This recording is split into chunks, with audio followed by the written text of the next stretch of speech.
Hello guys and dear students, welcome to my YouTube channel HR sir English classes. आज मैं आप लोगों को बेसिक इंग्लिश ग्रामर के बारे में बताऊंगा, बेसिक कंसेप्ट बताऊंगा जीरो लेवल से, यानी बहुत ही जीरो लेवल से। इससे ये सब आपको कोई भी नहीं बताते हैं, लेकिन मैं आज आप लोगों को जो शुरुआत से अंग्रेजी सीखना चाहता है उसके लिए मैं ये वीडियो बना रहा हूँ। चाहे आप कॉम्पिटिटिव की तैयारी करते हो, चाहे आप 11-12 की तैयारी करते हो, या एसएससी बैंक या किसी भी एग्ज़ाम की तैयारी प्रिपरेशन करते हो, लेकिन आप मेरे इस वीडियो को ज़्यादा से ज़्यादा देखें, और ताकि आपको अंग्रेजी समझ में आए। जब तक आपको बेसिक नहीं आएगा तब तक आप अंग्रेजी सही से सीख नहीं सकते हैं। और आपका अंग्रेजी में इसलिए आपको इंटरेस्टेड नहीं आता है क्योंकि आपको कुछ समझ में नहीं आता। जब तक आपको समझ में नहीं आएगा तब तक आप अंग्रेजी में इंटरेस्टेड नहीं ले सकते हैं। तो शुरू करते हैं लेट ना करते हुए। और ज़्यादा से ज़्यादा मैं आप लोगों को स्टार्ट करने से पहले मैं ये भी कह दूं कि मेरे चैनल को सब्सक्राइब भी करें और मेरे वीडियो को ज़्यादा से ज़्यादा शेयर भी करें, लाइक भी करें। और जहां आपको प्रॉब्लम्स हो, जहां आपको कन्फ्यूजन हो, डाउट हो, उस जगह आप कमेंट सेशन में मुझे लिख देंगे, लिख कर बताएंगे सर मुझे यहाँ प्रॉब्लम है, यहाँ दिक्कत है, मैं आपको बताऊंगा। तो चलिए लेट ना करते हुए शुरू करता हूँ। तो आज हम लोग शुरू करेंगे अल्फ़ाबेट से। अल्फ़ाबेट यूज पढ़ेंगे, वर्ड पढ़ेंगे, सेंटेंस पढ़ेंगे, सेंटेंस कितने प्रकार के होते हैं, सब्जेक्ट क्या है, वर्ब क्या है, ऑब्जेक्ट क्या है, वर्ब के कितने फॉर्म हैं, ये सब के बारे में हम लोग आज पढ़ेंगे। तो अल्फ़ाबेट, अल्फ़ाबेट और हम अंग्रेजी में क्या बोलते हैं अल्फ़ाबेट, और हिंदी में क्या बोलते हैं इसको वर्णमाला। लेकिन अल्फ़ाबेट बोला किसको जाता है? अंग्रेजी में टोटल 26 लेटर्स होते हैं। उन टोटल 26 लेटर्स को हम अल्फ़ाबेट कहते हैं, और हिंदी में क्या बोलते हैं? वर्णमाला बोलते हैं।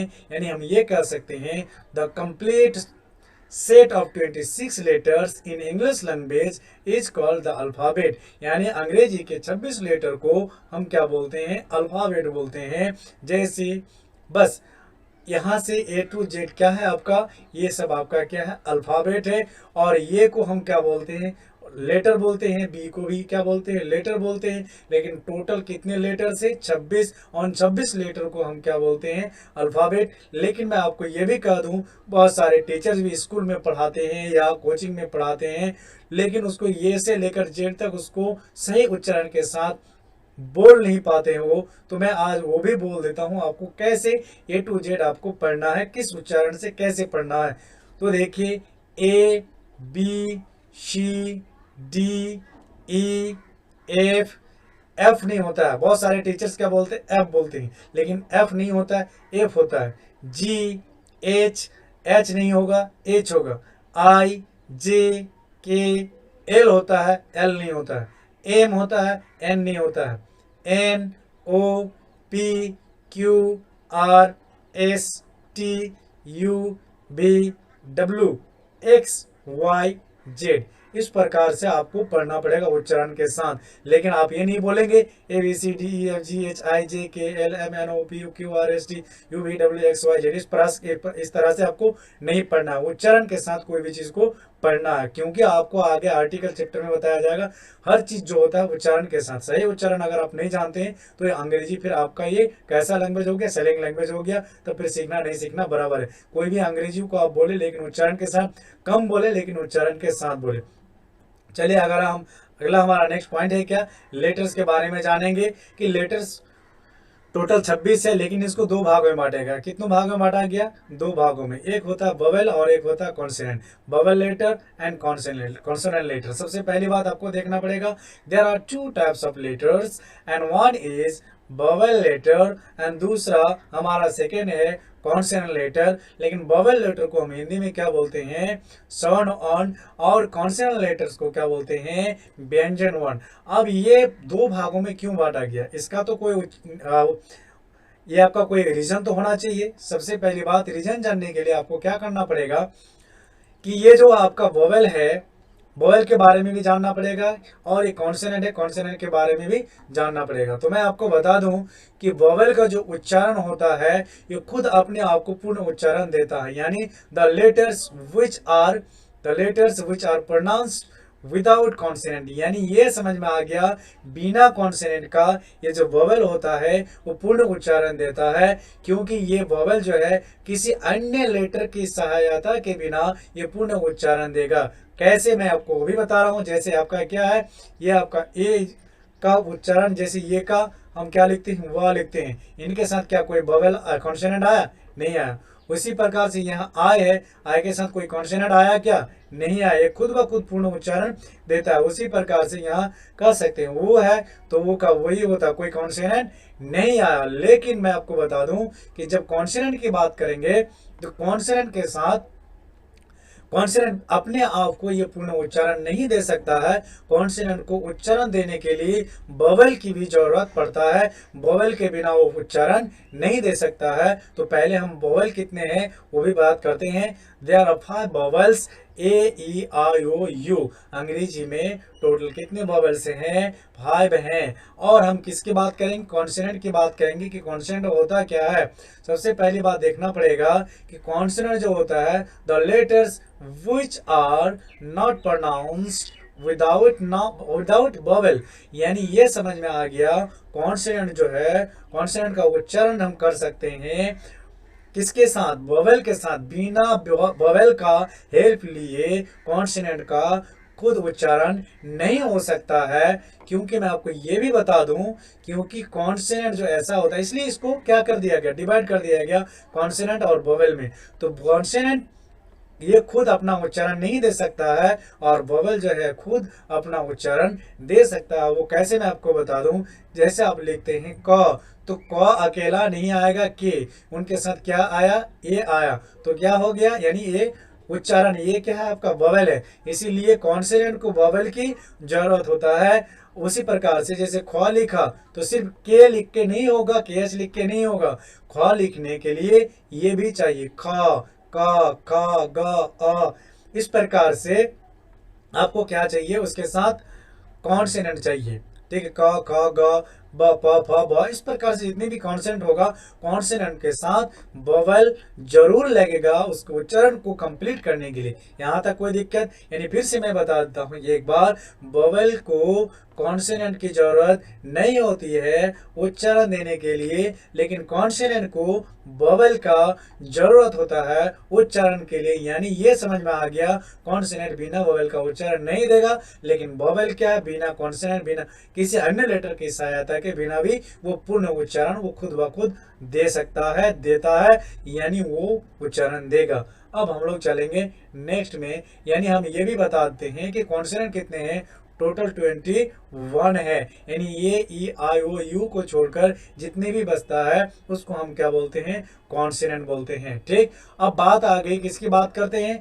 हम सेमी वोवेल की बात करते हैं। डब्ल्यू और वाई को सेमी वोवेल्स कहा जाता है। अब बोले तो क्यों ऐसा कहा जाता है? क्योंकि ये जो डब्ल्यू और वाई है दोनों का काम करता है उसके यूज के अनुसार, यानी वोवेल का भी काम करता है और कॉन्सोनेंट का भी काम करता है, दोनों तरह से।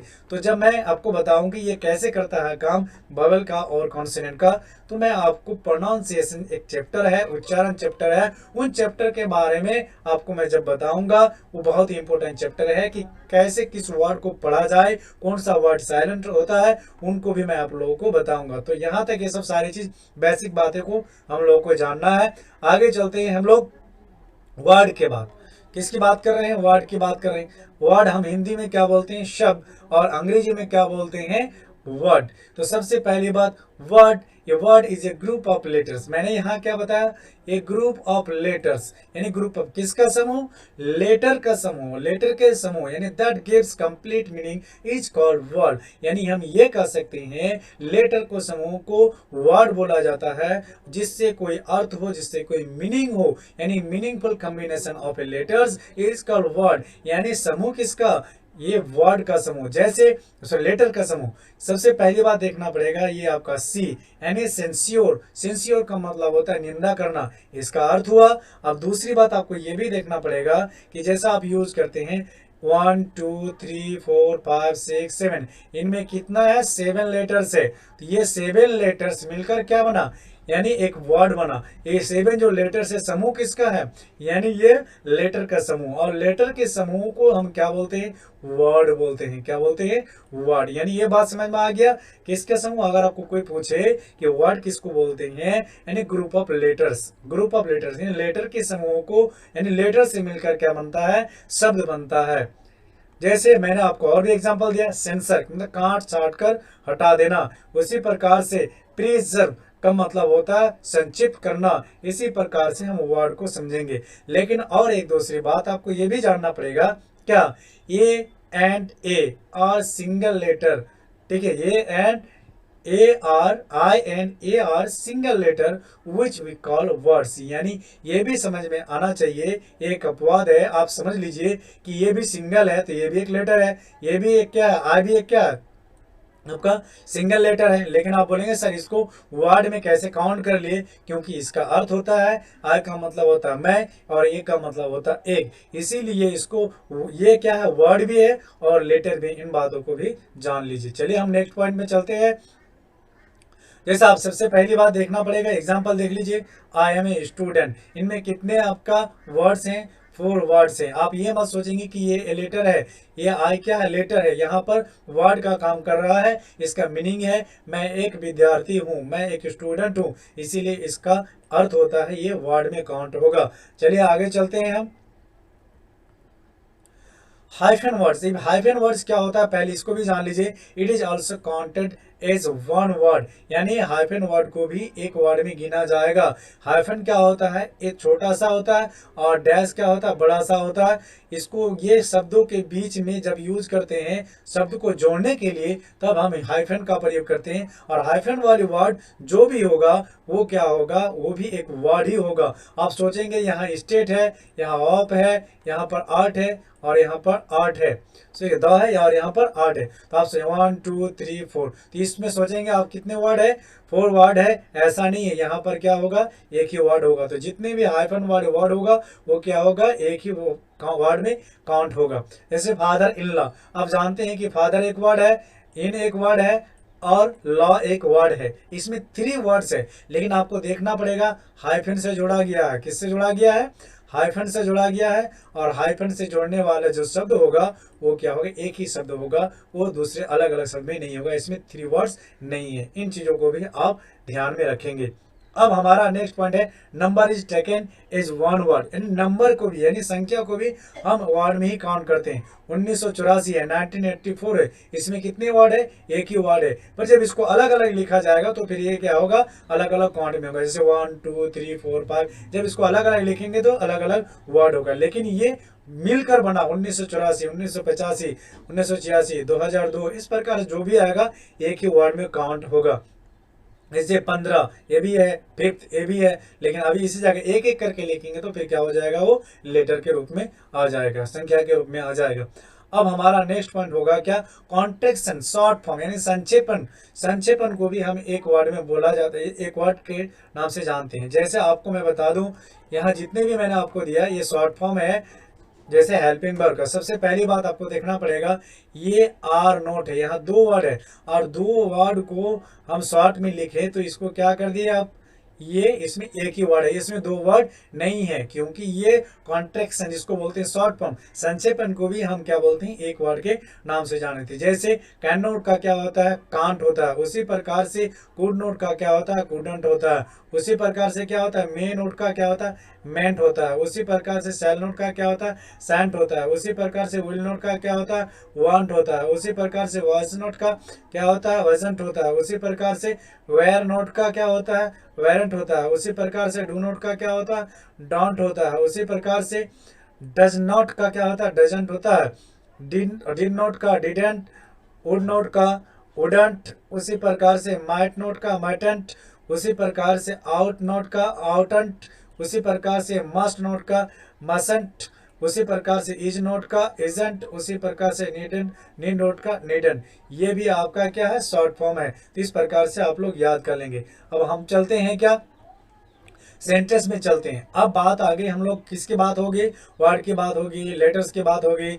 अब हम लोग किसकी बात करेंगे, सेंटेंस की बात करेंगे। सेंटेंस होता क्या, इनको जानना। A sentence is a group of या collection of words which gives complete sense meaning is called sentence। अब इस बात को समझिए कि मैंने यहाँ क्या बताया, ग्रुप ऑफ वर्ड्स, यानी सेंटेंस किससे मिलकर बनता है, शब्दों से मिलकर बनता है, यानी शब्दों के समूह को हम क्या बोलते हैं, वर्ड सेंटेंस बोलते हैं। शब्दों के समूह को क्या बोलते हैं हम लोग, सेंटेंस बोलते हैं। यानी सीधी सी बात समझिए कि वर्ड से मिलकर क्या बनता है, सेंटेंस बनता है, और लेटर से मिलकर क्या बनता है, वर्ड बनता है। यानी लेटर से मिलकर वर्ड बना और वर्ड से मिलकर क्या बना, सेंटेंस बना, और जिसका कोई अर्थ हो, जिसका कोई मीनिंग हो, मीनिंगफुल हो। बिना मीनिंगफुल का वर्ड नहीं बनेगा, बिना मीनिंगफुल का सेंटेंस नहीं बनेगा। इस प्रकार से हम लोग सेंटेंस के बारे में भी जान गए। आई शैल गो टू किशनगंज टुमारो, मैं कल किशनगंज जाऊंगा। ये आपका क्या है, सेंटेंस है पूरा। सेंटेंस में कितने वर्ड है,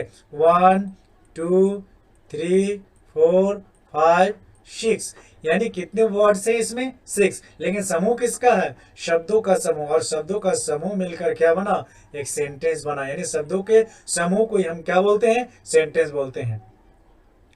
अब चलते हैं हम लोग कि सेंटेंस में मुख्य रूप से कितनी चीज पाए जाते हैं। There are 3 main parts in a sentence. एक सेंटेंस में मुख्य रूप से 3 चीज पाया जाता है। सेंटेंस में मुख्य रूप से कितनी चीज पार्ट्स होते हैं, 3 पार्ट। पहला क्या होता है आपका सब्जेक्ट, दूसरा क्या होता है वर्ब, तीसरा क्या होता है आपका ऑब्जेक्ट होता है। यानी सेंटेंस में मुख्य रूप से 3 चीज होते हैं। अब इन तीनों चीजों के बारे में हम लोग डिस्कस करेंगे 1 बाय 1। अब हम लोग चलते हैं सब्जेक्ट के बारे में बात करेंगे कि सब्जेक्ट होता क्या। Subject is a person working we talk about which in a sentence is called subject. यानी ये बात कर दिए हम लोग कि जब सेंटेंस में सब्जेक्ट सेंटेंस का मुख्य पार्ट है, जिसके बारे में हम बात करते हैं या बात हो रही है या कोई काम कर रहा है, उसे सब्जेक्ट कहा जाता है। यानी सबसे पहली बात, कोई भी काम हो सकता है या कर सकता है या हो रहा है, वैसे बात हो रही है उसकी, तो ऐसे उसको हम क्या बोलते हैं, सब्जेक्ट बोलते हैं। यानी हम ये नहीं कह सकते हैं कि ओनली कि सब्जेक्ट काम करने वाले को बोलते हैं, यानी जिसके बारे में बात किया जाए उसे भी हम क्या बोलते हैं, सब्जेक्ट बोलते हैं। और सब्जेक्ट क्या हो सकता है, कोई व्यक्ति हो सकता है, कोई वस्तु हो सकता है, कोई पर्सन हो सकता है, कोई थिंग हो सकता है। इस प्रकार से हम उसके बारे में बात करते हैं। जैसे आप यूज करते हैं यू आर ए टीचर, लेकिन ये आपका क्या है, सब्जेक्ट है, लेकिन यहाँ पर वो यू काम नहीं कर रहा है, यहाँ पर यू काम नहीं कर रहा, तो भी ये क्या आपका सब्जेक्ट है, क्योंकि ये क्या कर रहे हैं, उसके बारे में बात कर रहे हैं। किसके बारे में, हम यू के बारे में बात करें तो यू क्या हो गया, आपका सब्जेक्ट हो गया। चलिए हम आगे की बात करते हैं। सब्जेक्ट में और भी एक चीज मैं बता दूं कि 2 तरह से इसकी बात कर सकते हैं। सब्जेक्ट करता, करने वाला, क्या करने वाला बोले तो काम करने वाला, यानी काम करने वाले को भी हम सब्जेक्ट बोलते हैं। क्या बोलते हैं, काम करने वाले को भी क्या बोलते हैं, सब्जेक्ट बोलते हैं। जैसे यहाँ ही विप्स, ये विप्स का मतलब होता है क्या, रोना, यानी वह रोता है। रोना भी एक क्या है, काम है। रोने का काम कर रहा कौन, वह, यानी ये क्या हो गया, सब्जेक्ट। उसी प्रकार से ही इज टीचिंग अस, यानी वह हम लोगों को पढ़ा रहा है। तो यहाँ पर क्या हो गया, ही क्या हो गया, सब्जेक्ट, और इज क्या हो गया आपका हेल्पिंग वर्ब, और टीचिंग क्या हो गया, मेन वर्ब, और अस क्या है आपका ऑब्जेक्ट। यानी ये समझ में आ गया कि सब काम करने वालों को भी सब्जेक्ट कहते हैं, या जिसके बारे में बात किया जाए उसे भी हम क्या बोलते हैं, सब्जेक्ट बोलते हैं। यहाँ तक क्लियर हो गया। लेकिन बात आ गई कि मेन वर्ब होता है क्या और हेल्पिंग वर्ब क्या होता है, उसके बारे में भी हम लोग वर्ब चैप्टर में बात करेंगे। लेकिन हेल्पिंग वर्ब की कितनी संख्या मैं आपको वो भी बताऊंगा आगे चल के। ठीक है, सब्जेक्ट की बात समझ में आ गया। अब हम लोग चलेंगे सब्जेक्ट को कैसे पहचानेंगे। लेकिन सब्जेक्ट को पहचानने के लिए क्या करना पड़ेगा, सेंटेंस में हु से प्रश्न करके देखो, सब्जेक्ट का पता चल जाएगा। जैसे आप यूज करते हैं क्या, मैं पढ़ा रहा हूं, कौन पढ़ा रहा है, मैं, तो मैं क्या हो गया, सब्जेक्ट हो। वह आ रहा है, कौन आ रहा है, वह, तो वह क्या हो गया आपका सब्जेक्ट हो गया। उसी तरह से वह हम लोगों को पढ़ा रहा, तो यहाँ पर कौन पढ़ा रहा है, वह, तो यह क्या, वह क्या हो गया आपका सब्जेक्ट हो गया। तो सब्जेक्ट को पकड़ने के लिए उससे सवाल करके देखो, यानी कौन से सवाल करके देखो, अगर उसका उत्तर मिल जाता है तो वो क्या हो जाएगा, आपका सब्जेक्ट हो जाएगा। चलिए हम आगे बढ़ते हैं।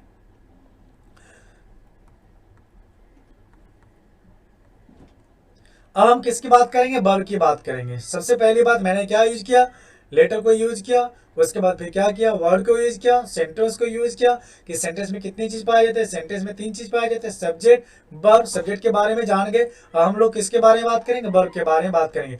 वर्ब का अर्थ होता है क्या, क्रिया। वर्ब का अर्थ क्या होता है, क्रिया। Verb is an action, verb एक क्या कार्य है, एक काम है, ठीक है, गतिविधि है। Position of a subject is called verb, यानी a verb is an action और position of a subject is called verb. यानी हम शॉर्ट में कह सकते हैं वर्ब एक क्या है, काम है, कोई भी काम हो सकता है, जैसे पढ़ना, लिखना, उठना, बैठना, चलना, ये सब सारा क्या आपका काम ही तो है। तो दुनिया में जितनी भी चीजें हैं, अब जैसे वैसे हिंदी शब्द के अंत में आएगा ना, जैसे पढ़ना, लिखना, उठना, बैठना। तो वर्ब का अर्थ है क्रिया और क्रिया का अर्थ है काम, अर्थात कोई भी काम हो सकता है। यानी क्राई का मतलब होता है चिल्लाना, जैसे राइट का मतलब होता है लिखना। तो ये आप ये भी जान लीजिए कि वर्ब को कैसे पहचानेंगे। हिंदी शब्दों के अंत में क्या रहेगा, ना। मोस्टली हिंदी शब्दों के अंत में क्या रहेगा, ना। तो ऐसे शब्दों को हम किसकी श्रेणी में रखेंगे, वर्ब की श्रेणी में रखेंगे। जैसे राइट का मतलब होता है लिखना, पढ़ना, उठना, बैठना, चलना, ये सब सारा क्या लास्ट में अंत पे क्या आता है, ना आता है। तो ऐसे शब्द को क्या बोलेंगे, वर्ब बोलेंगे। बात को यहाँ तक समझ में आ गया। अब हम लोग चलते हैं क्या, नोट दे देता हूं ताकि आपको ज्यादा समझ। अक्सर हिंदी का वह शब्द जिसके अंत में ना हो उसे क्रिया की श्रेणी में रखा जाता है। जैसे हंसना, लिखना, पढ़ना, तो सबके अंत में क्या है, ना। देखिए यहाँ भी क्या है, ना, यहाँ भी क्या है, ना। तो इनको हम क्या बोलते हैं, वर्ब की श्रेणी में रखेंगे। अब हम लोग क्या करेंगे, वर्ब की कितने टाइप्स होते हैं, कितने प्रकार होते हैं, उनके बारे में बात करते हैं। तो there are two kinds of verb, there are two kinds of verb. एक होता है मेन वर्ब और दूसरा क्या होता है, हेल्पिंग वर्ब। एक होता है क्या, मेन वर्ब। तो मेन वर्ब का दूसरा नाम है क्या, प्रिंसिपल वर्ब, और तीसरा नाम है फुल वर्ब, और चौथा नाम क्या है, वर्डनरी वर्ब। यानी इनका 4 नाम है। अब हम इसको हिंदी में क्या बोल सकते हैं, मुख्य क्रिया बोल सकते हैं। हमारा दूसरा जो वर्ब है वो है हेल्पिंग वर्ब। वो कितने हैं, हेल्पिंग वर्ब है। हेल्पिंग वर्ब की संख्या कितनी है, टोटल 24 है। लेकिन आपका ये जो मेन वर्ब की संख्या है वो अनकाउंटेबल है, बहुत सारा है। लेकिन हेल्पिंग वर्ब कितने हैं, टोटल आपका 24 है। इन 24 हेल्पिंग वर्ब को छोड़ के जितने भी वर्ब होगा वो क्या होगा, मेन वर्ब होगा। हेल्पिंग वर्ब का दूसरा नाम है क्या, एक्सिलरी वर्ब। हेल्पिंग वर्ब का दूसरा नाम क्या है, एक्सिलरी वर्ब। तीसरा नाम है सपोर्टिंग वर्ब, जिसको हम हिंदी में क्या बोलते हैं, सहायक क्रिया बोलते हैं। चलिए हम आगे बढ़ते हैं कि हेल्पिंग वर्ब क्या, मेन वर्ब कितने प्रकार के हैं, मेन वर्ब का रूप कितने होते हैं, उन सारे चीजों के बारे में बता रहे हैं। तो there are 2 kinds of main verb, there are 2 kinds of main verb. एक होता है ट्रांजिटिव वर्ब और दूसरा होता है हमारा इंट्रांजिटिव वर्ब। यानी हिंदी में क्या बोलते हैं, सकमक क्रिया, और दूसरा क्या होता है, अकमक क्रिया। यानी इस बात को जान लीजिए, transitive verb and intransitive verb. यानी मेन वर्ब 2 प्रकार के, वर्ब कितने प्रकार के होते हैं, 2 प्रकार के। एक होता है मेन वर्ब, दूसरा होता है हेल्पिंग वर्ब। तो मेन वर्ब कितने प्रकार के हैं, 2 प्रकार के होते हैं। एक होता है ट्रांजिटिव वर्ब, दूसरा क्या होता है, इंट्रांजिटिव वर्ब। अब हम लोग जानेंगे कि ट्रांजिटिव वर्ब क्या होता है। तो transitive verb takes an object to complete its meaning. यानी हम ये कह सकते हैं ट्रांजिटिव वर्ब वह वर्ब है जिसको अर्थ पूरा करने के लिए कम से कम एक ऑब्जेक्ट की जरूरत होती है। वैसे वर्ब को हम क्या बोलते हैं, ट्रांजिटिव वर्ब बोलते हैं। जैसे आप कह सकते हैं ट्रांजिटिव वर्ब के बाद हमेशा क्या आएगा, ऑब्जेक्ट आएगा, क्या करने के लिए, अर्थ को पूरा करने के लिए। इस बात को समझ लीजिए, यानी जिस वर्ब को अर्थ पूरा करने के लिए, अर्थ पूरा करने के लिए कम से कम एक ऑब्जेक्ट की जरूरत होती है, उसे हम क्या बोलते हैं, ट्रांजिटिव वर्ब बोलते हैं। उसको क्या बोलते हैं, ट्रांजिटिव वर्ब बोलते हैं। जैसे एग्जांपल है यहाँ, ही बीट्स। अगर मैं यहाँ तक लिख के छोड़ दूं ही बीट्स, वह पीटता है, लेकिन किससे, सवाल उठ रहा है किससे। तो इसको क्या चाहिए, अर्थ पूरा करने के लिए ऑब्जेक्ट चाहिए। यानी वर्ब के वाक्य का अर्थ को पूरा करने वाले को हम क्या बोलते हैं, ऑब्जेक्ट बोलते हैं। यानी हम ये कह सकते हैं कि यहाँ पर जिस वर्ब को ऑब्जेक्ट के वर्ब अर्थ को पूरा करने के लिए ऑब्जेक्ट की जरूरत होती है, वैसे वर्ब को हम क्या बोलते हैं, ट्रांजिटिव वर्ब। तो ये हमारा क्या है, ट्रांजिटिव वर्ब है, और ये हमारा क्या, ऑब्जेक्ट है। इस बात को आप जान लीजिए, हमेशा ट्रांजिटिव वर्ब को अर्थ पूरा करने के लिए ऑब्जेक्ट की जरूरत होती है, और हमेशा होगा ही होगा। बिना ऑब्जेक्ट का पूरा अर्थ वो नहीं करेगा। सबसे पहली बात, इस बात को आप जान जाइए। अब हम आगे चलते हैं, इंट्रांजिटिव वर्ब की बात करेंगे। Intransitive verb, an intransitive verb which does not require an object to its complete meaning. यानी ये कह सकते हैं कि एन इंट्रांजिटिव वर्ब को अर्थ पूरा करने के लिए ऑब्जेक्ट की जरूरत नहीं होता है। यानी ये समझ लीजिए, जिस वर्ब को अर्थ पूरा करने के लिए ऑब्जेक्ट की जरूरत नहीं होती है, वैसे वर्ब को हम क्या बोलते हैं, इंट्रांजिटिव वर्ब बोलते हैं। यानी आप कह सकते हैं, जैसे एग्जांपल ले सकते हैं, मैं इसको और ही बताऊं, लेकिन इंट्रांजिटिव वर्ब को अर्थ पूरा करने के लिए कंप्लीमेंट की जरूरत होती है। इंट्रांजिटिव वर्ब को अर्थ पूरा करने के लिए कंप्लीमेंट की जरूरत होती है, लेकिन ट्रांजिटिव वर्ब को अर्थ पूरा करने के लिए ऑब्जेक्ट की जरूरत होती है। इन बात को भी आप माइंड में रखें। वो कैसे मैं आपको बता दूं। यहाँ एग्जांपल लेते हैं, ही रन्स, यहाँ वह दौड़ता है। क्या इसको ऑब्जेक्ट की जरूरत होती है? नहीं, इसको ऑब्जेक्ट की जरूरत नहीं पड़ेगा। ही रन्स, सीधी सी बात, वो दौड़ता है, लेकिन कहाँ दौड़ता है? On the road. अगर इस प्रकार से बोले ऑन द रोड, क्या हो जाएगा? कंप्लीमेंट हो जाएगा। इस प्रकार से ये रन्स हो गया। फिर और एक एग्जांपल ले लेते हैं, आई लाफ, मैं हंसता हूं, लेकिन इसको ऑब्जेक्ट की जरूरत नहीं होगा, क्योंकि ये पूर्ण अर्थ आपका यहीं पर दे देते हैं। आगे चलते हैं, ही गोज टू स्कूल, वह स्कूल जाता है। यहाँ पर भी ये क्या है? गो आपका इंट्रांजिटिव वर्ब है, रन भी इंट्रांजिटिव वर्ब है, लव भी आपका इंट्रांजिटिव वर्ब है। आप बोलेंगे सर ये टू स्कूल क्या है, ये ऑब्जेक्ट है क्या? नहीं, ये ऑब्जेक्ट नहीं है। इस प्रकार से हम सेंटेंस को बनाते हैं। तो सबसे पहली बात आपको देखना पड़ेगा, ये क्राई का मतलब होता है रोना, स्विंग का मतलब होता है तैरना, डांस का मतलब होता है नाचना। इट इज, ये आपका क्या, आपका इंट्रांजिटिव वर्ब है। और इंट्रांजिटिव वर्ब को ऑब्जेक्ट की जरूरत नहीं होती है, बल्कि कंप्लीमेंट की जरूरत होती है। इन बातों को भी आपको समझना पड़ेगा। चलिए हम आगे चलते हैं। How many kinds of verb form, यानी वर्ब के कितने फॉर्म है। मैंने जो आपको बताया कि वर्ब के कितने फॉर्म होते हैं, वर्ब कितने प्रकार के होते हैं। वर्ब तो दो प्रकार के होते हैं, एक हो गया मेन वर्ब, दूसरा हो गया हेल्पिंग वर्ब। अब हम बात करते हैं कि मेन वर्ब कितने प्रकार के, दो प्रकार के, एक हो गया ट्रांजिटिव और एक हो गया इंट्रांजिटिव वर्ब। लेकिन आप जानिए कि वर्ब के इंट्रांजिटिव और ट्रांजिटिव का कितना फॉर्म होता है। तो there are 5 kinds of verb, there are 5 kinds of verb form. यानी वर्ब के कितने फॉर्म होते हैं? 5 फॉर्म होते हैं। एक होता है वर्ब 1, एक होता है वर्ब 2, एक होता है वर्ब 3, एक होता है वर्ब 4 और एक होता है वर्ब 5। ये आपका क्या है? वर्ब के कितने फॉर्म है? 5 फॉर्म है। तो सबसे पहली बात आपको देखना पड़ेगा कि वर्ब के कितने फॉर्म है? 5 फॉर्म है। लेकिन वर्ब 1 को क्या बोलते हैं हम लोग? प्रेजेंट बोलते हैं। वर्ब 2 को क्या बोलते हैं? पास्ट बोलते हैं। और वर्ब 3 को क्या बोलते हैं? पास्ट पार्टिसिपल बोलते हैं। वर्ब 4 को क्या बोलते हैं? प्रेजेंट पार्टिसिपल बोलते हैं। और वर्ब 5 को हम क्या बोलते हैं? प्रेजेंट बोलते हैं। यानी एक बात आप समझ लीजिए कि अगर कोई आपसे पूछे कि पास्ट पार्टिसिपल में क्या क्या, पास्ट पार्टिसिपल किसको बोलते हैं? वर्ब के तीसरे रूप को क्या बोलते हैं? Past participle. वर्ब 4 को क्या बोलते हैं? Present participle. और वर्ब 2 को क्या बोलते हैं? पास्ट बोलते हैं। और वर्ब 1 को क्या बोलते हैं? प्रेजेंट बोलते हैं। इस प्रकार से हम लोगों को जानना है। जैसे call, called, called, calling, calls. अब वर्ब 1, वर्ब 2, वर्ब 3 आपको याद करना पड़ेगा। टेंस को जानने के लिए, ग्रामर को जानने के लिए, नरेशन को जानने के लिए, वॉइस को जानने के लिए, अंग्रेजी बोलने के लिए आपको सबसे इंपॉर्टेंट जो जरूरी होता है वो है आपका वर्ड पावर। आपके पास अगर वर्ड पावर नहीं है, अब चाहे कितनों भी ग्रामर जान ले, अब चाहे कितने भी पढ़ ले, आपको अंग्रेजी नहीं आएगी। तो सबसे पहली बात आपको वर्ड पावर याद करना पड़ेगा, उसके बाद ग्रामर, उसके बाद प्रैक्टिस। आपको प्रैक्टिस करना पड़ेगा। ये सब सारी चीज आप ध्यान में रखेंगे तभी आप अंग्रेजी बोल सकते हैं। तो ये एक सीरीज बाय आपको जानना है कि कौन सा क्या है, नहीं है। इस सब चीजों के बारे में आपको जानना पड़ेगा, नहीं तो आपको बहुत दिक्कत होगा। बेसिक चीज अगर जब तक नहीं जानेंगे तब तक अंग्रेजी आप बोल नहीं सकते हैं। तो सीधी सी बात आपको जान लीजिए, वर्ब 1 के साथ आईएनजी लगा देंगे तो क्या हो जाएगा? वर्ब 4। और हम वर्ब 5 के साथ क्या लगा देंगे? यस या तो ईएस। अब ये एस या ईएस कब लगेगा और ईएस कब लगेगा, एस कब लगेगा, वो भी मैं आपको प्रोनाउंसिएशन और उच्चारण चैप्टर वाले में मैं आपको बता दूंगा। ठीक है, आगे चलते हैं हम लोग।